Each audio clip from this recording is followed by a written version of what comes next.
Welcome to the show, everybody. I'm your host, Chaos Dubs. I'm here today with Marvin Sunday, and we've been working really hard to make this happen for y'all. We've been trying for the last couple of weeks, and tonight we're doing something a little different. Marvin's not going to have any video, so we can hopefully make it all the way through this. Today, we are doing another episode of Speaking with the Community. And as I said, we have a special guest all the way from Nigeria, someone who is likely familiar to the Reaper fam and soon to be familiar to many around the world. Let's welcome Marvin Sunday from Foodware XRPL to the show.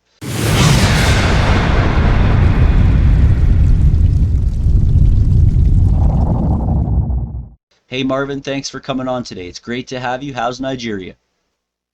Wow, cool. Just a little bit of violence coming up from after the elections. We're having elections right now. Things are not really going quite well here, but we good. We good. Still building as usual, and I am still alive. Sure, sure, That's sure. good. It sounds like you're doing a ton of exciting stuff in the food space, and we're going to dig deep into it today, but I want to start by having you tell us a little bit about yourself. How old are you? What things do you enjoy? And a bit about your background. Okay. I like writing. Couple of reading also, research, and maybe anime. Well, my background, I grew up in a family of five kids. I have an elder brother and two sisters and a younger brother. I'm a native of Nigeria. I'm an Igbo native actually. So I don't know, pretty much that's all. Pretty much that's all. It also sounds like you're an engineer from what I've heard. Oh yeah, I'm a mechanical engineer actually. So I I'm mean, studying, yeah, mechanical engineering. Yeah, that should have been mechanical the engineering. first talking point. I think that's pretty important. I thought that you were trying to talk about me like personally. Yeah, you Okay, but personally. yeah, I'm an engineer and also a blockchain entrepreneur too. So Ah, see, that's the meat and potatoes right there. So let's yeah, talk a sure, little sure. bit about the Halt prize competition. It sounds like you didn't win, and it was a couple years ago, but maybe tell us a little bit about the competition and how you got involved with it. Yeah. Okay, so the Hot Prize is a competition for young entrepreneurs all over the world. It's being hosted by the Hot Business School, which is a triply endorsed business school in the world, and it's for entrepreneurs who want to solve real life problems to make them sustainable. So basically, I participated in it in my second year, and we developed a online marketplace for food. So that is how we started. We didn't really win, but we started developing the idea from scratch all over again. Till we started integrating blockchain technology and stuff. So by last year, we were like halfway done. We got a new model and stuff like that. So the hot prize really gave us the inspiration to actually solve the problems around us. So that's essentially what inspired you to start Foodware? Yes, because I wasn't more of an entrepreneur by the time I went into the hot prize, but after the hot prize, I was someone that was moving towards entrepreneurship that I am today. That's spectacular. So, in the West, we're often flooded with a bunch of dishonest propaganda from the media, so we don't often get an accurate picture of the world. It's a common idea that A, Africa is a country, B, that you guys have no food, and C, that everyone there lives in grass hut villages, and that's just simply not the case. Can you give us a more accurate idea about the food problem in Africa and how Foodware is working to address it? So basically, the problem in Africa is not that we are not educated. So the society parts are educated. So certain people are educated, while certain people are not. But basically, more especially people in the northern part of my country are not actually educated. But these guys are farmers. They're actually the controllers of the food market. They are the ones, the major producers of the food market. But down south, you have a lot of educated people who have nothing to do with food and agriculture. Basically, we have about 38 million small holding farmers, but they basically do not have enough support for them.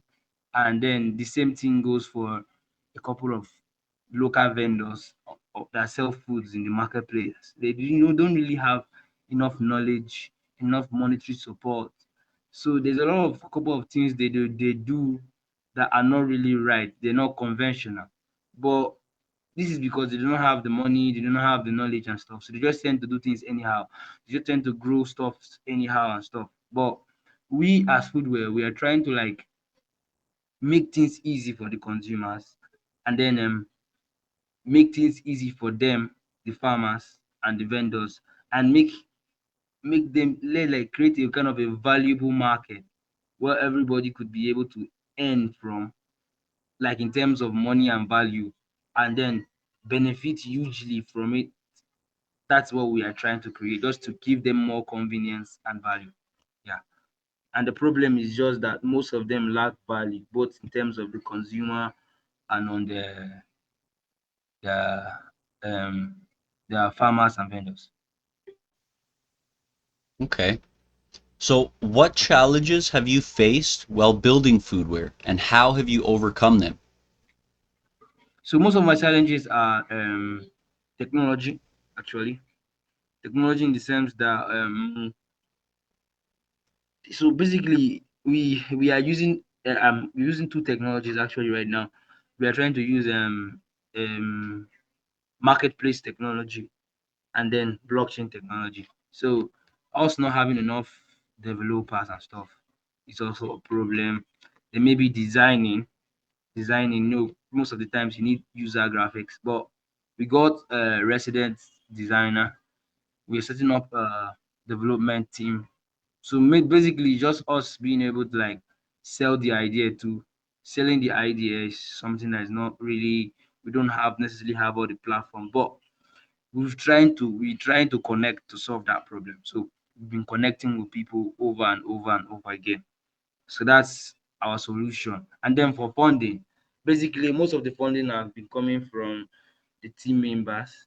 And then we started applying for some startup grants, and so we're hoping that most of those things can actually give us a short-term solution to our problems. So, you mentioned a lack of developers. Is that just generally because of the lack of education, or is it just a lack of interest from people, or why do you think you're not able to find the developers you need? Okay, most of the times, like unlike the Western world where a lot of people care about creating value for their community, but I don't think it's the same thing here in Africa, because we don't really have much money here in Africa. So most of the developers here, it is going to be a little bit quite difficult to be able to like make them being in seeing interest in the development idea, even though you're not going to be paying them much, or you might not be paying them anything entirely from the scratch. So you have to do more of convincing, and that's not an easy stuff, because developers are really really smart people. Smart people are independent people. And independent people have their own mind. They think in their own head. So it's gonna be like not too easy, but we've been trying, and we've tried like gotten like two or three people in the team. Let's hope you find some reasonable candidates. Yeah, yeah. So, I hope we do. in the white paper, you discuss education as a key aspect of your project, and clearly it sounds like it's something that can help a lot of people. How does Foodware educate and supervise the farmers to help them nurture and conserve food products, and what kind of inspections do you plan to carry out? So basically, it's a rundown process. It's not the education starts. Okay, the first of all, the first thing any user passes through before he or she lists anything on our platform, be it a company, be it and a single individual. What we do is that we pass through a process where we first of all we search for you, you meet our standard, we pass it through quality check, then your priorities check. Then when we check for these things, then we accredit you. So accreditation then comes with after accreditation comes with education. But if it's a firm, we already know the firm knows the standard of food stuff in the marketplace, in the market. So we won't gonna go too much. But if a single individual, like a farmer now, we have to like give them more of education, send them stuffs to could educate them, and then supervision. I like I said earlier, we cannot do it because we ain't actually agricultural practitioner, but we go to stuff like Chamber of Agriculture, Ministry of Agriculture in Nigeria, and then we'll get some individuals who actually know how to check for quality of food products, and then these individuals now go in and educate some of our own individuals who will be going out to check through the the farms. So we check for the quality, and then if the quality is not good, then we educate them more on how to improve the quality. So it's more like we partner with people who educate our staff on how to cross check the quality of the products, and then how to educate these farmers on how to um improve the quality of their product. So we still host shows like seminars for the farmers, workshops and stuff like that. Who partners with these organizations to carry out these activities? Not us that are doing the education, but we are partnering with people who are proven individuals, firms and institutions in agriculture in Nigeria or in Africa as a whole to carry out these activities. I see. That's smart. It sounds kind of like you guys have a similar approach to what Block is doing, where you'd rather like educate and try to get people to kind of level up on their own rather than trying to enforce it through punishments, essentially. So I think that's great. Yeah, yeah, because you agree with me that these guys do not have the education.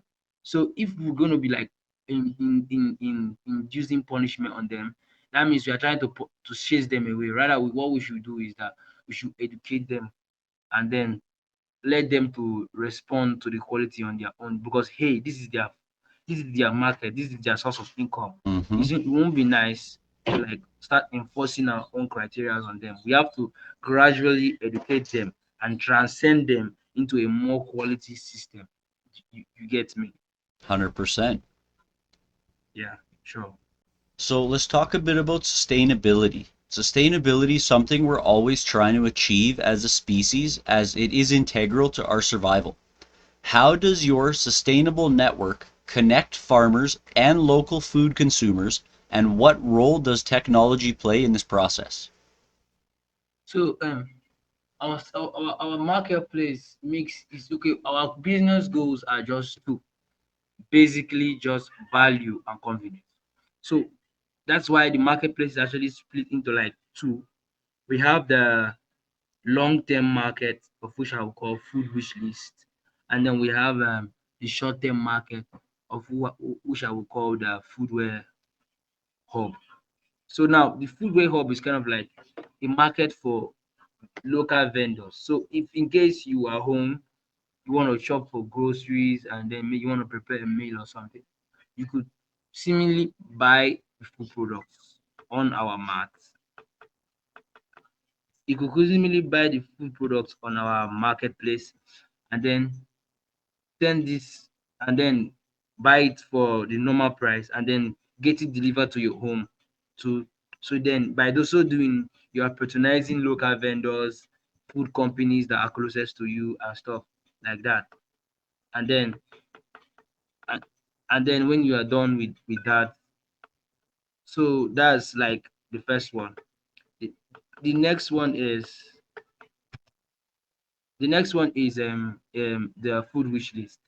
The food wish list is kind of like, if, for example, when you want to like plan your monthly budget for not easily perishable food stuff, like those ones that don't easily get perished, like rice, beans, yam, a couple of local foods that don't get easily perished in Nigeria here, or in Africa. What you simply do is that you plan a budget, and then we go out to source for these products anywhere in Nigeria at the best price, and then we deliver this product to you in large quantity. So you could use it over a month, maybe over 2 weeks or 3 weeks or wherever. So that's kind of like that's the way it works. So it's kind of like you you ask for the product, and then we as Foodware connects you to the available vendor or consumer who has this product. And then when a trade is being closed, we bring this food to your doorstep through an affiliate or a delivery affiliate system or through a logistics company. So just like what we basically does do is connect people together. That's Did you get fantastic. me? Yeah, I do. It sounds like what you guys are trying to do is similar to some other companies, but I feel like the differences that you've mentioned so far are the fact that you guys are doing it in bulk and that you're also trying to connect consumers with the best price rather than charge them the most that you can get out of them. I think that's great. Yeah. So basically, each of the two model has their own strengths. So if you're using food wish list, it's going to take you a longer time to receive this product. But hey, it's not something that you're getting in, you're going to be consuming in one day. But then if you are using the food warehouse to purchase, it's going to be a little bit costlier because we're buying this at the market price. You get me? I do, yep. Everybody's got to Yeah. make a little So something, but I mean, you're still trying to source the lowest price, so that helps everybody down the line, right? yes, so you're gonna get it in a really costlier price than what you get it on the food wish list. But then you can't get all products on the food wish list because I said only not easily perishable products. Right. So, high prices and low availability, coupled with lack of education, leads to a waste of the limited resources that you have available. How do you plan to address the high cost of farming and equipment, and how does crowdfunding fit into your strategy? So basically, I could give you an example, a simple example. I think it solves the whole problem. For example, um, chaos. If you want to buy something, say a fertilizer, you're a farmer, you want to buy a fertilizer, for example, now, and then you can't get the fertilizer at um $30 because it's $35 per the fertilizer, right? Are we together? Yeah, So, and then you know that you found out that there are 100 other people who want to buy this same fertilizer at $30. And then you guys pull your funds together and you guys go to a company who sells this product and tell them, hey, we have 101 people and we want to buy fertilizers for $30 each. Will you sell it to us? I want to ask a question. If you are that company, will you sell the product for them I mean, at of course, $30? of course. Why? Why is it so? Why? Because you make more money with customers who are happy. They come back rather than go, yeah, I had to, and then we'll go somewhere else next time, you know? Yeah. Okay. Yes, happy year one and two because of the numbers. You earn more from that number than Well, of course, when you it's buy it more from a single business. person. Yep, 100%. So So that's what the model we are trying to use first. The first model is using a crowd fund to purchase farming implements and materials for them. So these individuals could pool their resources together and then go out and we go out for them and source for this product from companies who have it and then we buy it in bulk for them. But then there's also a case of our food rich um, crowd fund subsidy.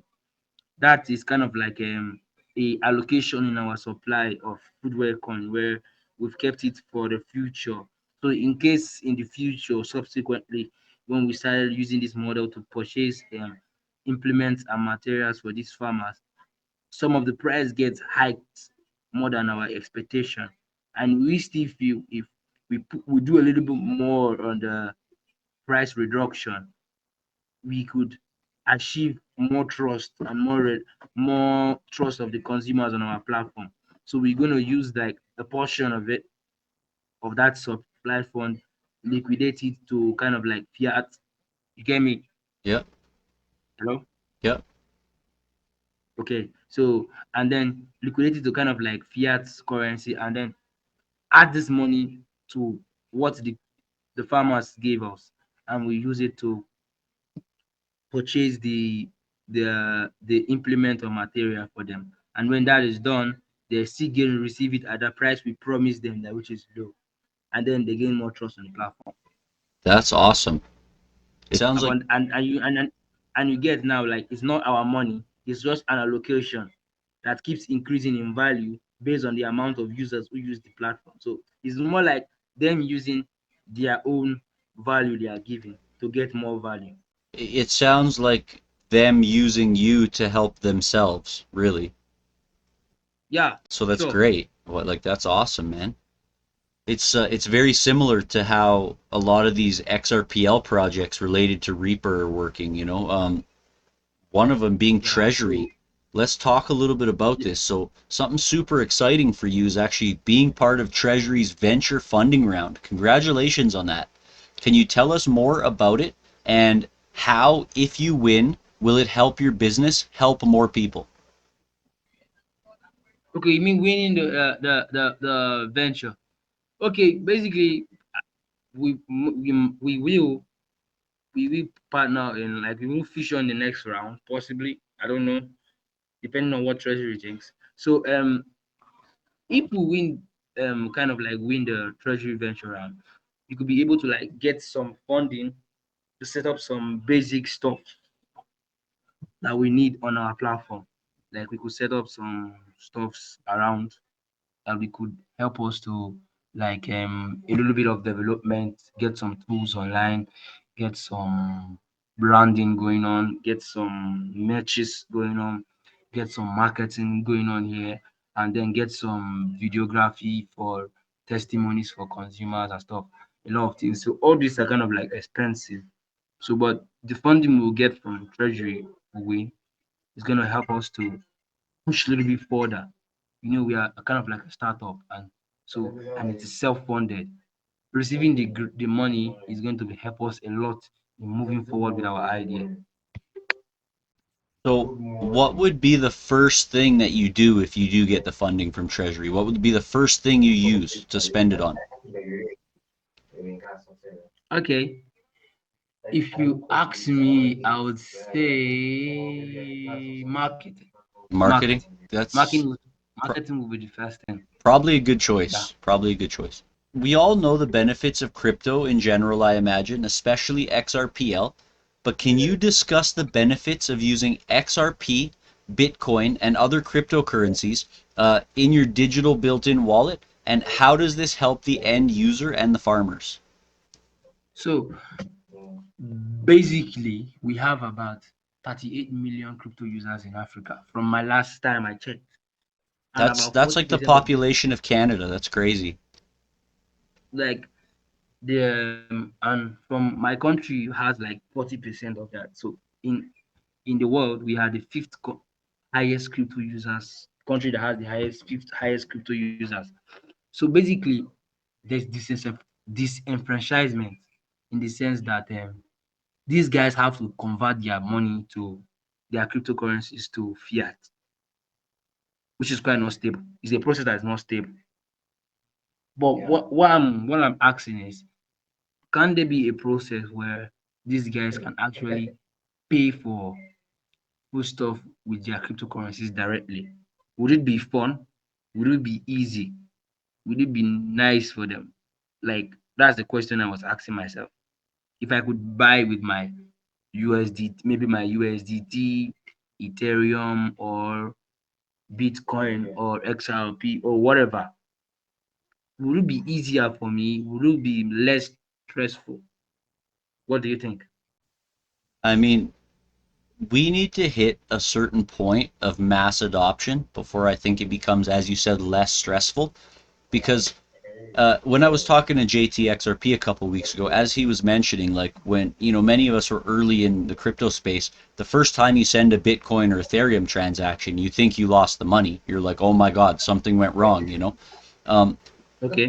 by the time we get to mass adoption, I mean, with Bitcoin Lightning Network having huge adoption happening and fast transactions, and I mean XRP happening, and just better, newer technologies coming out, I think it's going to make things easier for the average non-computer savvy person to kind of be able to jump in and do this. It'll be more like internet banking. I think once we hit that point, then we'll see a lot more of people using crypto to do regular purchases. Until we hit that point, I think it's pretty much going to be mostly early adopters, tech people, and people who kind of see the value in the future. Okay, okay. Basically, what we are trying to do is that's what we want. We are moving the reins of crypto adoption in the food and beverage industry. So we want a situation where people can be able to use any cryptocurrency he or she wants to purchase foodstuff on the market. That's awesome. Make You it get me? easy, right? Make it easy for everybody. Yes, so that's what we want to do. That's what we do with that. So now this 40% of the 38 million people in Africa now can now be able to buy any food stuff they want if they are in any of our marketplace, in any of our city of operation with their Bitcoin, Ethereum, USD or whatever.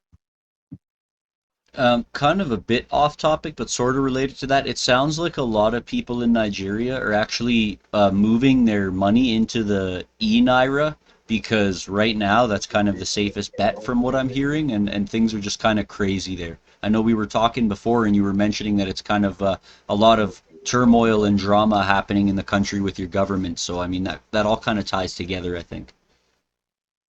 Okay, the e-naira, I don't think people are using it. You could go check it up. I don't think it's even in Play Store.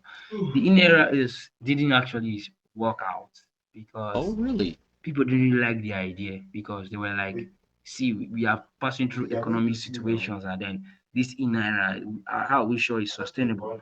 And it's not because we've not solved basic problem like availability of cash and devaluating of the current um, legal tender, which is the naira. So how do we now bring a digital reserve currency in? It's chaotic, man. It's not going to make any sense. It makes no sense. So in a sense, in for this reason, people didn't really buy the idea. So that's why the government does start reducing the volume of cash in the marketplace. But of recent, the CBN, the Central Bank of Nigeria, actually were sued to court, and the court gave an order that the money they seized from the marketplace, the market, should be returned to the market so that there will be a liquid flow of cash because people haven't been really having holding cash for a while. I myself haven't hold cash in months. So it's not safe. How do we purchase products from the local farmer and stuff and the local vendors here? So I don't think it's selling out. It doesn't sell out. It doesn't sell out. It doesn't sell out. You only go for you only advance to that level of a digital reserve currency when you sure that the problem of availability of cash on the fiat side is enabled. It's faster, easier, and more effective. Right. Yeah, That makes sense. and more I effective. didn't know that. I read an article the other day that said people were actually using it, and now hearing it straight from the horse's mouth that they're not using it. Quite interesting. Everything Yeah, you just said is like a warning to everyone in the West here. You have Venezuela, which if you see pictures of it, there's currency just thrown in the streets. It's worthless. I mean, this is happening in a lot of places, as Marvin just explained. And I mean, we're on a slippery slope here in North America, so folks, don't think you're safe. Don't panic either, but we're dangerously close to being in a life-changing situation here. So, okay. back on topic here, what are the benefits of using blockchain technology in your platform and how does it improve data security, traceability, and scalability of the ecosystem? Okay, okay. Basically, the reason why we are using blockchain technology is so it's easy to trace blockchain transactions on the ledger, and they are transparent, and then nobody can actually go ahead and change the transaction on blockchain. And then also there are some theories, there are some concepts you could initiate with a blockchain technology and cryptocurrencies that you cannot or it's not possible to initiate with a fiat-based currency. You will agree that with me, right? Mm-hmm. Yeah. So I think we one of the major blockchain product is the Foodware coin economy. So Foodware Hub, or that is our marketplace, it's a separate technology on its own. But then we are now introducing blockchain technology through the Foodware coin economy. We're now introducing blockchain technology to the Foodware coin economy. So the Foodware coin economy now is kind of like a addition to the model, making it more sustainable by introducing some Web3 and blockchain concepts that will make it easier, more inclusive for the users. Many people might say it's kind of more complex, but I don't think it is. I think it's going to make things really even more easier for them because they just need to understand the concept and they don't really need to know whether it's a blockchain concept or not. 100%. Patrick touches on that kind of stuff a lot. Okay. I agree with you there. So with everything going on in the world, it seems like we might just be due for a rude awakening, and people need to start thinking differently, no doubt. How do you plan to transition users from a fiat-based mentality to a decentralized economy-based mentality? Okay. So I have a method. I call it adapt, adopt, educate, transcend. So adapt meaning we need to adapt to the way the fiat market works. So we should come in just like every other fiat-based currency is, and then we'll start educating, start adopting. When we say adopting, we start adopting most of their fiat-based processes, like their marketing strategies, their everything they do to get the customers. You get me? So when we start adopting most of that, but then as still as we are adopting, we are still retaining our technology, which is blockchain technology. You get me? And then we now start transcending. Transcending is more like an education process where we educate them about why they should leave, why this model is more useful for them than this model. And then transcend is kind of like a psychological process where we give them the choice and then now they will make the choice by themselves. But we make the environment so conducive that they will be able to go to the line of thought we want them to go to, the line of thought, the thought that we want them to go. You get? Mm-hmm. So so we can actually do the adoption, and the transition through social media and word of mouth. Yeah, yeah. And then the transcend is them using our marketplace, using our coin to like access all the utilities that they can access on the marketplace. We'll talk about the coin here in a sec. I feel like Reaper's blockchain voting software that we're using, every couple of weeks to do the voting for Reaper and Ascension, or sorry, and Arc. Mm-hmm. I feel like that is really where the adoption is at. Like once you get people using something like that, and then they go, "Wow, this is easy, this is possible," kind of thing. Like I think the gears would start turning, and people would go, "Wow, we can legitimately not have elections be rigged," for example. The other day, I was talking with a friend who was asking me a question. He asked, "What can we do with? How can blockchain enable make um, um, voting easier?" So I explained to him that we could create a system where each voter can be a wallet address, and then they could cast their votes through the country, and then you could use smart contracts. You could use smart contracts to automatically reduce the amount of votes that's coming out, and then automatically calculate the winner. So whenever the election is done, the voting is done, everybody could receive the result real time. Right That's away, what yep. blockchain could do. So blockchain could help to for them to be no manipulation. and then because everything is going to be seen for transparency. But anything aside that, I don't trust that. I don't trust anything aside that. 100%, I'm with you Hello? there. Okay, so can you discuss the potential impact of the FWX token and how it can be used to place orders, trade for other cryptos, and the most exciting thing, earn rewards? Oh, okay. Okay. So you cannot use FWX to buy foodstuff anywhere else in the world. You can only use it to buy foodstuff on our marketplace. And FWX is like a prerequisite to being able to enjoy all the valuable um, additional resources or strategies or processes we've added to the food market, to the foodware hub. In a sense, like you can now use it to vote on new products you want to list, vote on features that you do not like, vote on sellers that are not nice, stuff like that. And then you could also use it to get decentralized discount on the foodstuffs that you buy on the food mart. You can also use it for consumer content creation. That is to say, if you are a consumer, you could benefit. If you are a content creator who creates food videos and nutritional videos, you can now use the foodware coin to access those stuff. You could use the foodware coin to access those stuff. And so a couple of other things, okay, you mentioned. We also use it for I mentioned voting.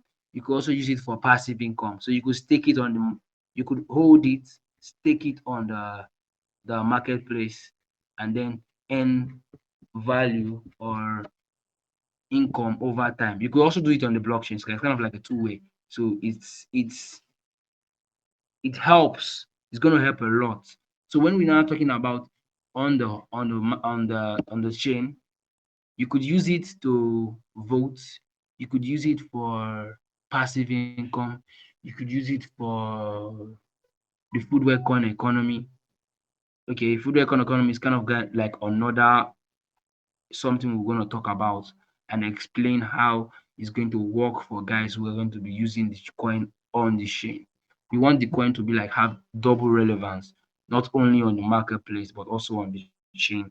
You could use it for utilities of our NFTs. So there's utilities for it in our NFT collections. So it has a lot of value for the holder, depending on where he or she is holding it. So if you are holding it on the Foodway Hub, it gives you access to unique utilities and use cases on the Foodway Hub. And if you're holding it on the blockchain, it gives you access to unique utilities that the Foodway coin economy can offer. So is that kind of like a staking system when you're earning rewards there, or how does that work? Can you give us more details on that? So on the marketplace, it's more like lock staking. So Okay, you could lock a certain amount of your footwear coin on the marketplace, and after a period of time, you earn more.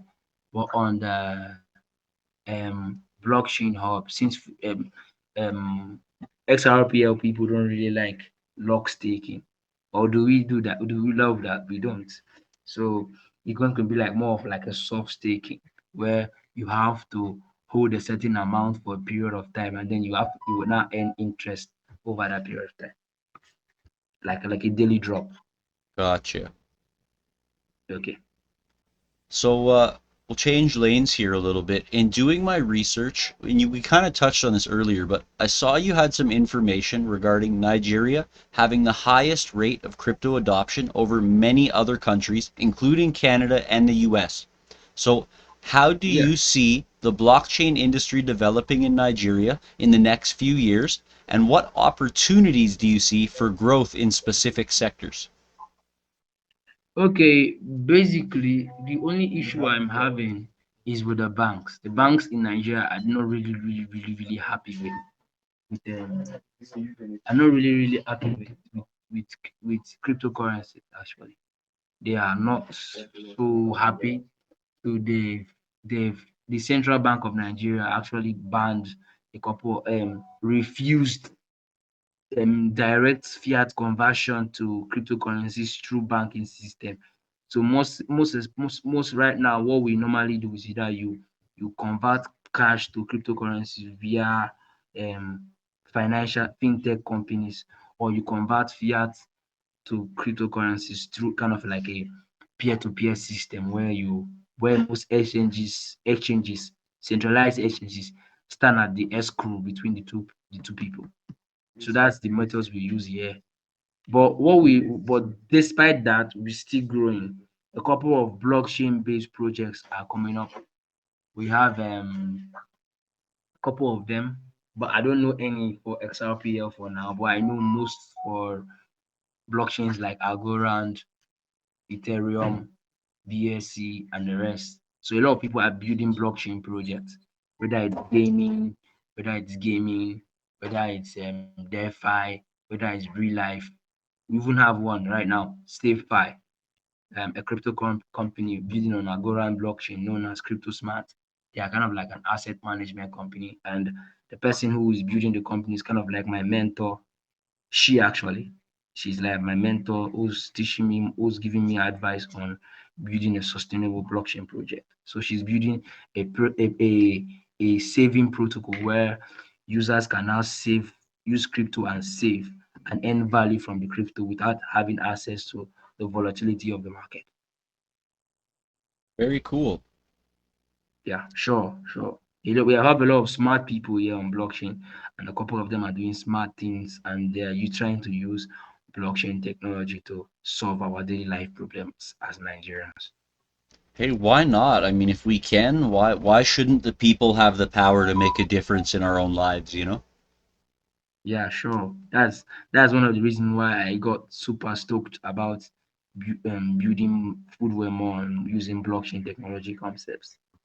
Okay, well, we talked about the reality of food in Africa and specifically Nigeria, and I'm sure there are many more food delivery services already. So, how does Foodware differentiate itself from other food delivery services in Nigeria, and what unique features do your apps offer? And I know we kind of touched on some of that already, but Okay, basically the difference between us is that the marketplace for groceries. No, we deal more on groceries, you right? You get so we deal more on groceries in the sense that our marketplace, we have a grocery market. We do it more on groceries. But 80% of the food delivery market is based on confectionaries and already prepared food delivery. So the market we are entering for food delivery is kind of like open because there are not much people in that sector of the market. More people are tending to put their interest more on the delivery of cooked food and confectionaries. That's snacks. You get me? instant gratification, yep. Yeah. So we have like an opening. So if we could educate people more on this aspect of our market we are going in, the competition there is kind of less for now.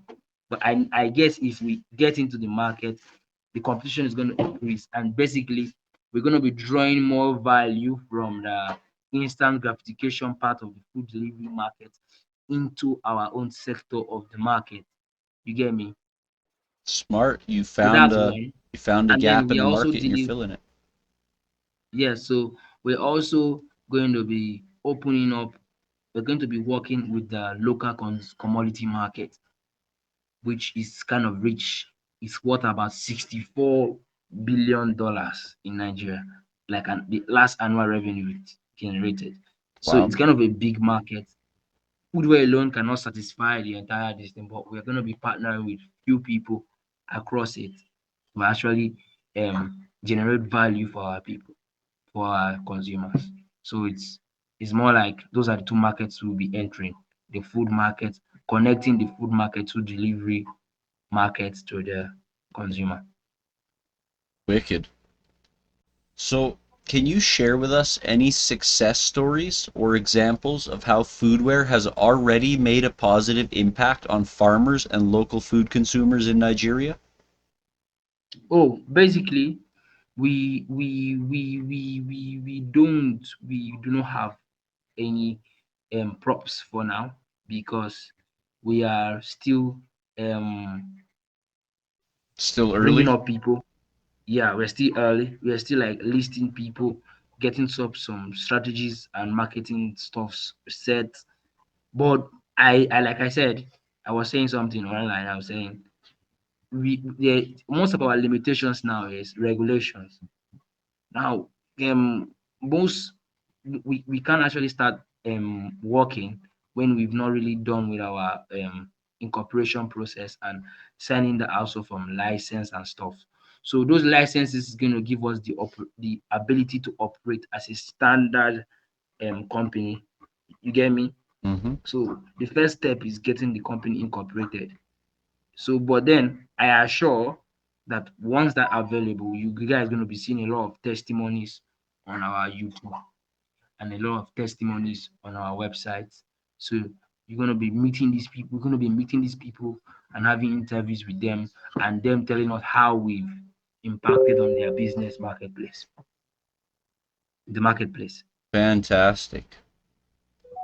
Yeah. Yeah. So the basic thing is just us to get the regulations and get the site up and running, and then we'll be boom. Yeah, sure. All right. So, what are your future plans for Foodware, and how do you plan to scale your platform to reach more users and communities in Africa and beyond?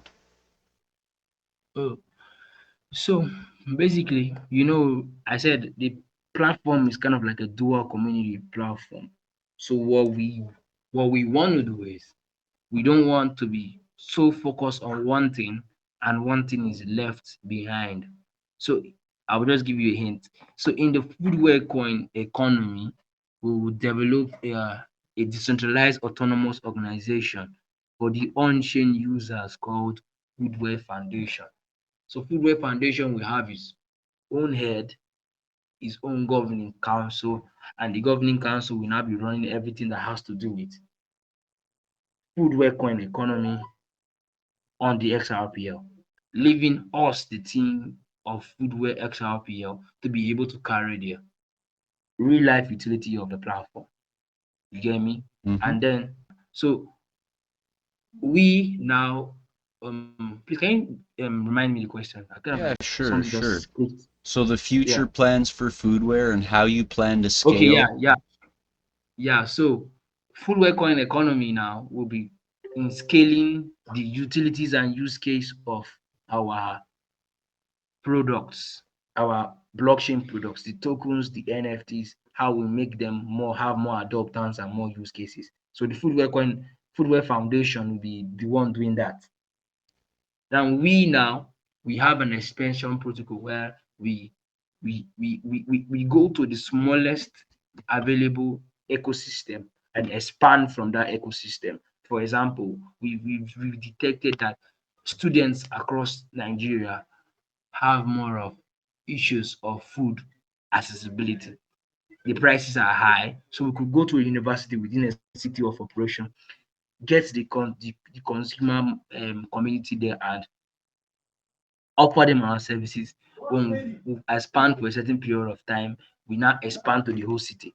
Then we move to the next, go to the universities and like that. So that's our expansion model till we make sure that in every capital or big city in Nigeria, we have one we have an operational foodware ecosystem.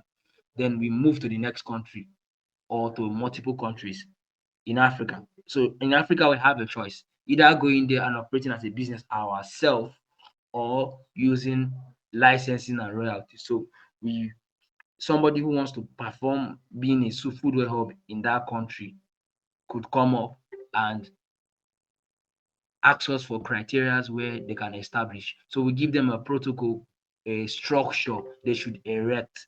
And when the structure is being erected, we will now be like, okay, we'll go and assess the structure. When we assess the structure, we then provide them license to operate as a foodware hub affiliate or there in that country. And then when they operate that there in the country, we will receive a certain percentage of royalties. So It's more like an advanced expansion plan. It's kind of like a long-term goals. This, but then when we're operating in other countries outside our continent, we use this licensing system. So someone could come up the same way we just mentioned, and then set up the structure, we accredit it. Once accredited, then we give them license, and then we collect royalties from them. So that's our plan of expansion. So people who are passionate about their food problems could come to the Foodware XRPL and then tell us they want to erupt the structure in their country, and then we give them the criteria for doing that. So that is them solving their own problems, because we cannot understand specifically the food problems of each and every country in the world. So it's only people who are there, just like you said about the e-naira, can actually tell you how the problem really is. Mm-hmm.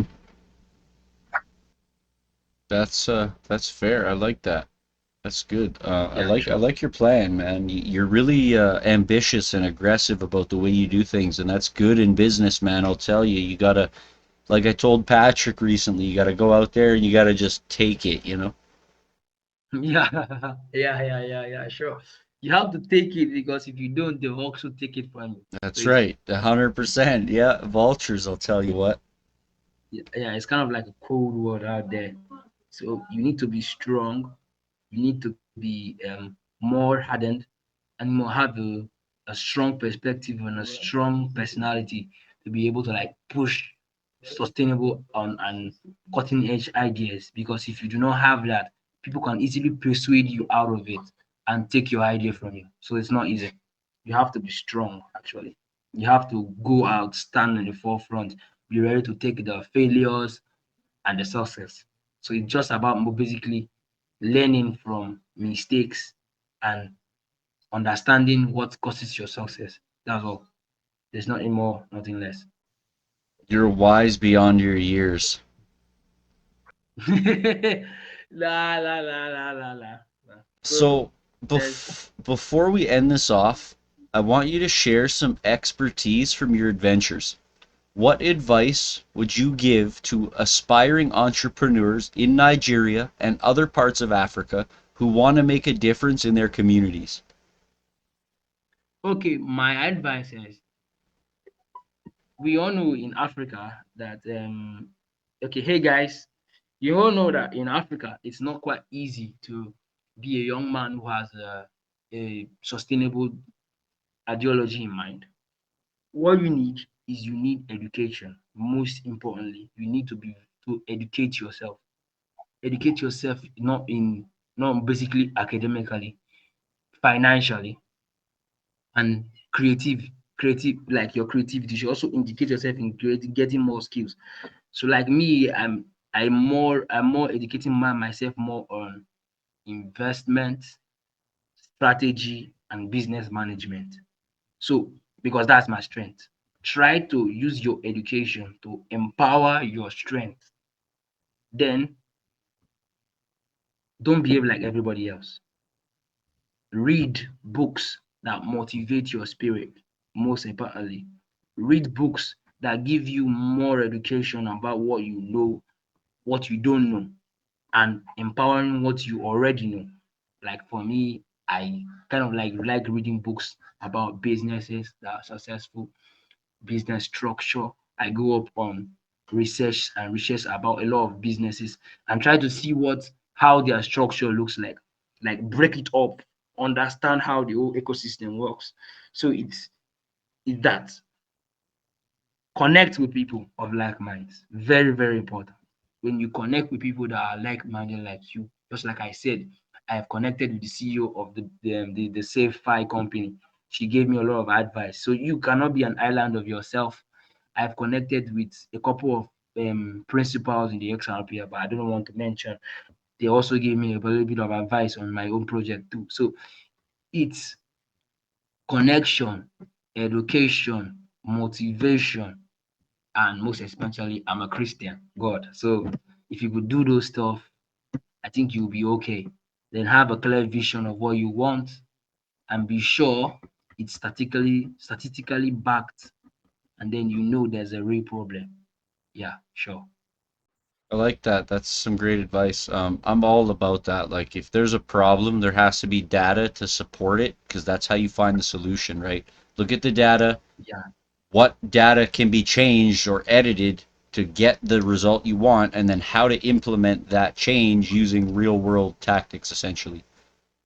yeah. That's so. When I was like writing a couple of documents the other day, they were complaining, "Hey man, you have too many data in your stuff." I'm like, using data backs tells the people that yes, he does really have what he's not just saying something just based on what he has in his head, but he's giving you a rational computation of what is really existing. But if you go check out the white paper, you could see that when I was describing the problems, I backed it up with data, right?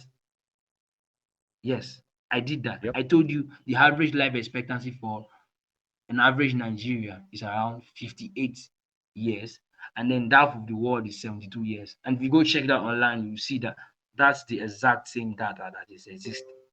You get me? Yep. That's the way to do it. It So adds legit. It's like having a review, except you don't need the review because you have data. It's the same idea. It just yes, adds so that legitimacy that's to it. what you're doing.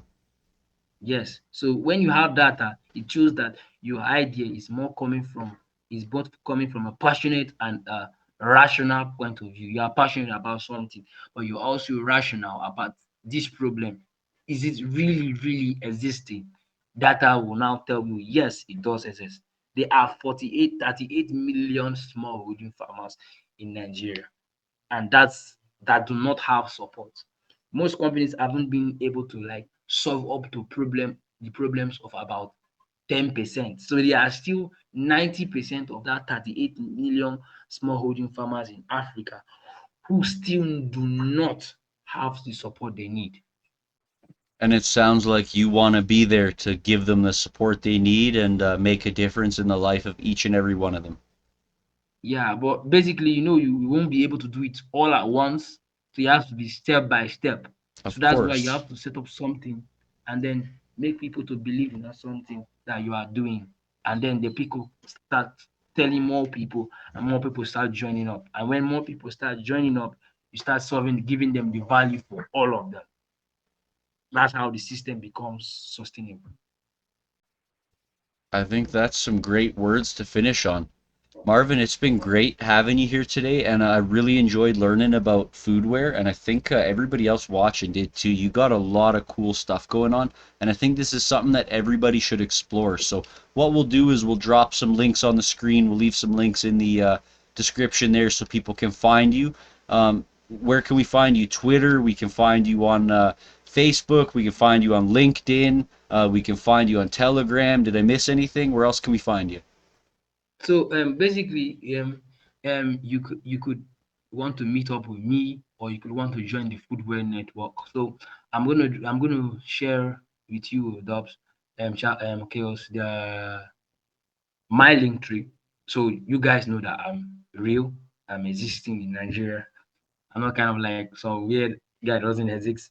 I have a link tree, a lot of things there. My LinkedIn is there, my Twitter is there, my Facebook is there, my Medium is there. I write a lot. I told you guys I'm also a writer, and Mm-hmm. then my Telegram, and also a calendar. You could set up a meeting with me too. So everything is there. And I also have the links for the already existing platforms where you can access Foodware Hub, the Foodware network rather. So I will set up the links so you could access me in anywhere, and I'll be very, very, very happy to meet with you and discuss. I love connecting with people. I love connecting with people. Yeah, it's been great. Again, I want to thank everybody for watching. Marvin, I want to thank you for taking the time again all the way from Nigeria. This has been great. We'll have to get on and do it again soon. But with that, Yeah, sure, sure. Yeah, maybe we can have about an update, or maybe when we have the Foodware Hub launching first stage very soon, you know or it. maybe before the IDO or seed sales, whatever, whenever the time comes for us to have an interview about the project, we will come up and have a discussion with you. We will. Maybe I could have some team members with me. Would Yeah, that be cool? absolutely. Absolutely. Yeah, sure, There you sure, have it, folks. sure. There you have it. Marvin wants to get out there and spread the word and get talking to you and make friends. So definitely reach out to him and check out Foodware. And again, thank you all for watching, everybody. We're going to catch you in the next episode. Take care. Thank you, man. Thank you.